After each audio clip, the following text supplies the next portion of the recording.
채권하는 사람 오거섭입니다. 오늘 여러분에게 소개해드릴 책은 이 책입니다. 서해 유송룡이 지은 징비록입니다. 임진왜란을 당시 영의정과 채찰사로서 직접 온몸으로 감당했던 서해 유송룡이 임진왜란을 반성하면서 쓴 글입니다. 1542년에 출생을 했고 66세로 사망을 했습니다. 징비라는 말은 시경의 소비편에 나온 얘기입니다. 지난 일을 징계하여 후일의 근심거리를 그치게 한다라는 식구에서 따왔습니다. 임진왜란은 1592년 4월에 발발했습니다. 4월 13일 날 왜군이 동래성에 침입하면서 시작이 됐고요. 7년 동안 계속됐습니다. 왜군이 동래성에 침입하고서 한양에 올 때까지 얼마나 걸렸을 것 같습니까? 지금 우리가 걸어온다 그래도 한 달은 걸리겠죠. 당시 왜군은 20일 만에 한양을 점령했다고 기록이 되어 있습니다. 거의 무인지경을 진군했다 이렇게 말할 수 있을 것입니다. 조선 관군은 아무런 역할도 하지 않았을까요? 그렇지는 않습니다. 당시 조선도 관군이 있었거든요. 신립이 8천의 군사를 모아서 우리나라에서 가장 험지라고 얘기됐던 조령, 바로 지금의 문경세제를 얘기합니다. 여기에 진을 치고 왜군을 막으려고 갔으나 신립에 앞서 진군했던 이일이 패하는 것을 보고 신립이 군을 충주로 물립니다. 그리고 탕금대에서 왜군을 맞이했습니다마는 전원 몰살했습니다. 안타까운 일이죠. 왜군이 한양을 점령하고 임금이 북으로 피난 갔다는 얘기를 듣고 전라도 순찰사 이광, 경상도 순찰사 김수, 충청도 순찰사 윤국형이 한양으로 진격하겠다고 전국에 있는 군사들을 모았습니다. 그 수가 5만입니다. 5만의 병사가 용인의 진지를 치고 왜군과 싸우겠다고 준비를 했습니다. 그런데 일본군이 긴 칼을 휘두르면서 큰 소리를 외치면서 나오자 5만이라는 병사가 산이 묻어드시듯 도망갔다. 그리고 그들이 도망간 자리에는 수많은 무기와 군수품과 기계가 길거리에 낭자했다. 이런 얘기가 이 기록에 있습니다. 용인 전투의 참상이 그랬습니다. 임진왜란 최대 격전지는 진주성이었습니다.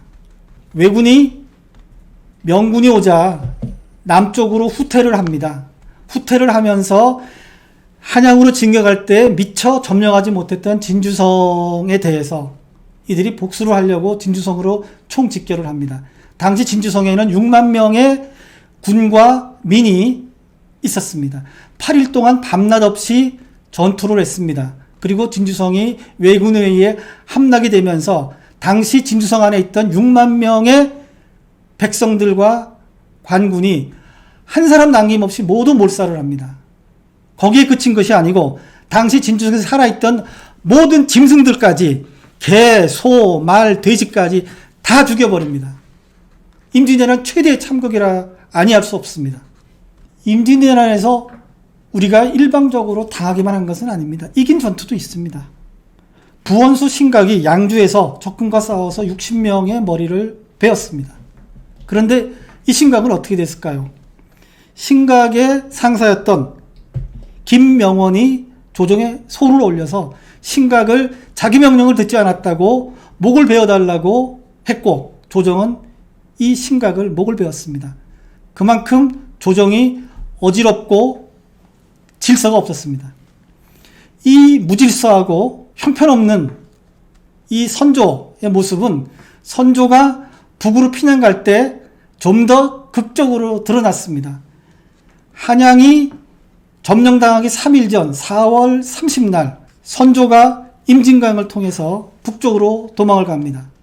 그럴 때 임금을 나르던 짐꾼들이 임금이 먹을 밥을 훔쳐 먹습니다.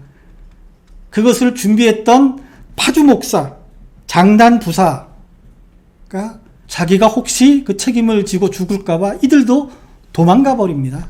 그럴 정도로 군기와 형편없었습니다.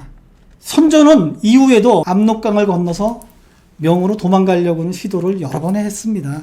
그때마다 유성룡이 선조의 바짓자랑을 잡고서 임금이 나라를 버리면 백성들은 어떻게 살겠냐고 말려서 겨우겨우 도망가는 걸 막습니다. 당시 징비록을 보면 전쟁의 참화는 아주 극에 달하고 있습니다. 한양 백성 100명 중에 1명만 살아남았고 그 살아남은 1명조차도 병에 걸려서 마치 낯빛이 귀신과 같았다. 이런 귀절도 있고요. 부부와 부자가 서로 잡아먹어서 온 장안에 해골만 그득했다. 이런 기록도 있습니다. 그야말로 아비규환이었던 것 같습니다. 이효송이 오면서 전선은 교착이 됩니다. 이효송이 몰고 온 군사는 대략 4만 정도. 이들이 목일 군량미를 대느라고 유성룡은 전국을 다니면서 식량을 끌어모았다고 합니다. 당시 유성룡은 이렇게 표현합니다. 이들과 싸우느라고, 이들을 붙잡느라고, 이들에게 식량을 대주느라고 정말 힘들었다고. 유성룡이 이렇게 고군분투하고 있을 때 저 남쪽에서는 이순신이 고군분투하고 있었습니다. 유성룡은 사초를 쓰듯이 전쟁의 참화 그리고 조선의 적나라한 부패 상황을 잘 쓰고 있습니다. 곳곳마다 한심하고 어이없는 조선군의 패배와 조정의 무능도 낱낱이 적고 있습니다. 유성룡은 한탄합니다. 왜군은 훈련이 잘 되고 무기도 좋아서 이들을 넓은 들에서 상대하기는 어려웠을 것이다. 그래서 숲이 빽빽하고 산이 좀 우거진 데에서 우리가 활로 그들을 대적했다 그러면 이렇게 쉽게 무너지진 않았을 것이다. 라고 한탄하고 있습니다. 그래서 만일에 제일 먼저 나갔던 이일과 신립이 그 넓은 데가 아니고 조령이나 또는 상주나 이런 쪽에서 이 작전을 썼더라면 우리가 그렇게 초반에 쉽게 무너지진 않을 것이다. 이렇게 안타까워하고 있습니다. 유성룡은 이 징비록 전반에 걸쳐서 당시에 조선이 겪었던 그 전쟁의 참화를 매우 아프고 안타깝지만 솔직하게 적고 있습니다. 그리고 임진왜란을 반성하면서 이후로는 다시는 이런 전쟁의 참화를 겪지 않았으면 좋겠다라고 얘기하고 있습니다. 그러나 불과 1호부터 45년 뒤인 병자년에 병자호란이 일어납니다. 안타까운 일이죠. 그리고 3배 국오 두례라는 3번 절을 하고 9차례에 걸쳐서 머리를 땅에 닿게 하는 그런 참극이 또 조선에서 일어나게 됩니다. 지금 우리의 상황이 당시 전쟁을 겪었던 조선의 상황과 크게 다르지 않다고 느낄 수도 있습니다. 지금 우리나라에는 미리 전쟁을 대비하고 예측하고 준비하는 그런 유성룡은 과연 있을까요?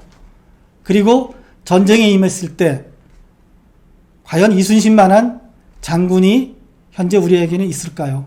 한번 생각해 봄직합니다. 제가 이 책에 대해서 드리는 별점은 3개입니다. 여러분들은 몇 개의 별점을 주시겠습니까? 감사합니다.